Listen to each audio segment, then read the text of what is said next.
আসসালামু আলাইকুম ওরহমতুল্লাহ। প্রিয় দর্শক, আশা করি আপনারা সকলেই অনেক ভালো আছেন। আমাদের চ্যানেলটিতে প্রতিনিয়ত ইসলামিক এবং শিক্ষণীয় ভিডিও ছাড়া হয়, তাই লাইক, কমেন্ট এবং সাবস্ক্রাইব করবেন আশা করি। চলুন ভিডিওটি শুরু করা যাক।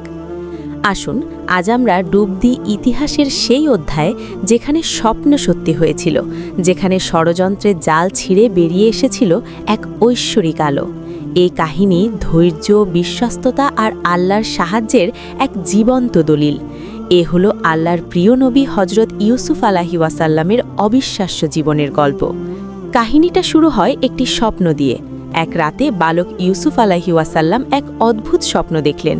পরদিন সকালে নিষ্পাপ মুখে তিনি তার বাবা হজরত ইয়াকুব আলাইহি ওয়াসাল্লামের কাছে ছুটে গেলেন। বললেন, আব্বাজান, আমি স্বপ্নে দেখেছি 11টি নক্ষত্র আর সাথে চাঁদ এবং সূর্য সবাই আমাকে সিজদা করছে। হজরত ইয়াকুব আলাইহি ওয়াসাল্লাম ছিলেন একজন নবী। তিনি স্বপ্নের অর্থ বুঝতে পারলেন। ছেলের চোখে তিনি ভবিষ্যতের উজ্জ্বল আভা দেখতে পেলেন, কিন্তু সাথে সাথে তার মন এক আশঙ্কায় কেঁপে উঠল।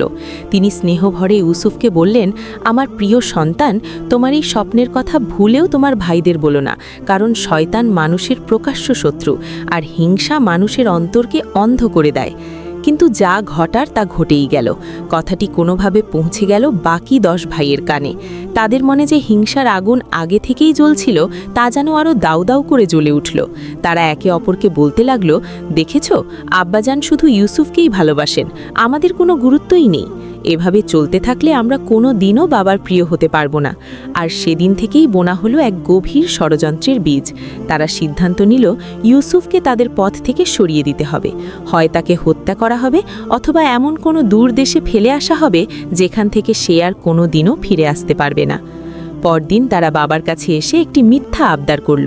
বলল, আব্বাজান, আমরা ইউসুফকে নিয়ে খেলতে যেতে চাই, ও আমাদের সাথে থাকলে খুব মজা পাবে। হজরত ইয়াকুব আলাইহি ওয়াসাল্লামের মন সায় দিচ্ছিল না, কিন্তু ছেলেদের বারংবার অনুরোধ আর আবেগের কাছে তিনি হার মানলেন। ভারী মনে তিনি অনুমতি দিলেন। কিন্তু হায়, খেলার নামে তারা ইউসুফকে নিয়ে গেল এক নির্জন প্রান্তরে। সেখানে গিয়ে তাদের আসল রূপ বেরিয়ে এলো। ভাইদের হিংস্র আচরণে ছোট্ট ইউসুফ কেঁদে বললেন, ভাই, তোমরা আমার সাথে এমন কেন করছো? আমি তোমাদের কি ক্ষতি করেছি? কিন্তু তাদের পাষাণ হৃদয়ে কোনো দয়া হলো না তাদের। তারা তাকে মারধর করে এক গভীর অন্ধকার কুয়ায় ফেলে দিল। ভাবতে পারেন সেই ছোট্ট শিশুটির মনের অবস্থা, অন্ধকারের গভীরে একা, অসহায়। কিন্তু আল্লাহ কি তার প্রিয় বান্দাকে একা ছেড়ে দেন? কখনোই না। ইউসুফ আলাইহি ওয়াসাল্লাম কুয়ার গভীরে পড়ার আগেই আল্লাহ হজরত জিব্রাইল আলাইহি ওয়াসাল্লামকে পাঠান। জিব্রাইল আলাইহি ওয়াসাল্লাম একটি পাথর দিয়ে তাকে রক্ষা করেন এবং জানান যে আল্লাহ তার সাথেই আছেন। এদিকে ভাইরা এক নতুন নাটক সাজালো।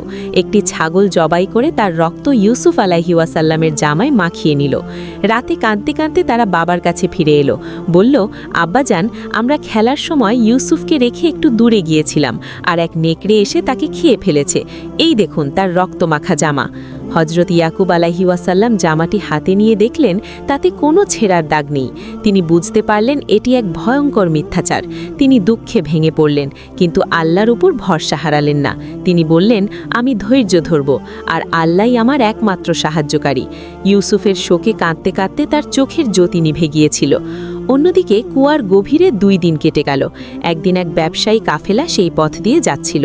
তারা পানি তোলার জন্য কুয়ায় বালতি ফেলল, আর বালতির সাথে উঠে এলো এক ফুটফুটে সুন্দর বালক। তারা তো অবাক, ভাবল এ কোনো মানুষ নয়, নিশ্চয়ই কোনো ফেরেশতা। কিন্তু ইউসুফের ভাইরা দূর থেকে সব দেখছিল। তারা দৌড়ে এসে বলল, ও আমাদের পালিয়ে যাওয়া গোলাম। এরপর সামান্য কিছু টাকার বিনিময়ে তারা নিজেদের আপন ভাইকে সেই কাফেলার কাছে বিক্রি করে দিল। কাফেলা ইউসুফকে নিয়ে মিশরের দিকে রওনা দিল।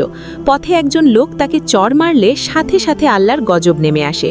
পুরো কাফেলা বিপদে পড়ে যায়। তখন তারা বুঝতে পারে এই বালক সাধারণ কেউ নয়। তারা ইউসুফের কাছে ক্ষমা চাইলে আল্লাহ তাদের বিপদ থেকে উদ্ধার করেন। অবশেষে কাফেলা পৌঁছালো মিশরে। সেখানে তখন দাস দাসী কেনাবেচার হাট বসত। ইউসুফের সৌন্দর্যের কথা সারা শহরে ছড়িয়ে পড়ে। মিশরের তৎকালীন আজিজ অর্থাৎ প্রধানমন্ত্রী তাকে সর্বোচ্চ মূল্যে কিনে নেন। তিনি তার স্ত্রী জুলাইখাকে বললেন, এর সাথে সম্মানের সাথে ব্যবহার করবে। হতে পারে সে আমাদের উপকারে আসবে, অথবা আমরা তাকে পুত্র হিসেবেও গ্রহণ করতে পারি।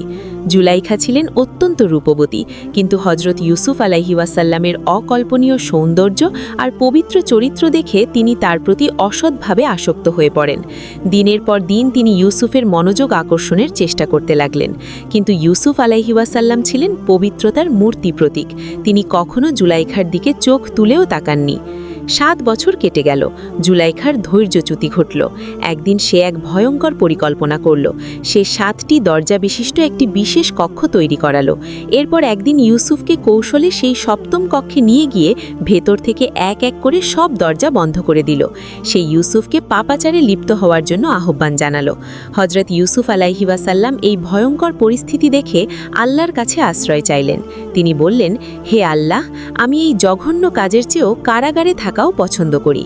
তিনি বাঁচার জন্য দরজার দিকে দৌড় দিলেন। জুলাইখা তাকে পেছন থেকে ভাড়ার চেষ্টা করলে তার জামার পেছনের অংশ ছিঁড়ে গেল। কিন্তু আল্লাহর কি মহিমা! তিনি বিসমিল্লাহ বলতেই সেই 7টি তালাবদ্ধ দরজা এক এক করে নিজে থেকেই খুলে গেল। শেষ দরজা খুলে বাইরে আসতেই তারা দেখলেন স্বয়ং আজিজে মিশর সামনে দাঁড়িয়ে। লজ্জা আর অপমানের ভয়ে জুলাইখা মুহূর্তেই খেলা ঘুরিয়ে দিল। সে চিৎকার করে আজিজকে বলল যে তোমার স্ত্রীর সাথে খারাপ উদ্দেশ্য করে তার শাস্তি কারাগার ছাড়া আর কি হতে পারে। আজিজ বিভ্রান্ত হয়ে পড়লেন। একদিকে তার বিশ্বস্ত ইউসুফ, অন্যদিকে তার স্ত্রী। কে সত্য বলছে? তখন ইউসুফ আলাইহি ওয়াসাল্লাম বললেন, তিনি আমাকে প্ররোচিত করেছেন। আমি পালিয়ে আসার সময় তিনি পেছন থেকে আমার জামা টেনে ছিঁড়ে ফেলেছেন। পরিস্থিতি যখন জটিল হলো তখন ঘটল এক অলৌকিক ঘটনা।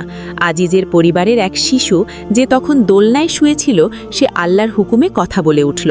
শিশুটি বলল, যদি ইউসুফের জামা সামনের দিক থেকে ছেঁড়া থাকে তাহলে জুলাইখা সত্য বলছে, আর যদি জামা পেছন দিক থেকে ছেঁড়া থাকে তাহলে ইউসুফ নির্দোষ এবং জুলাইখা মিথ্যা বলছে।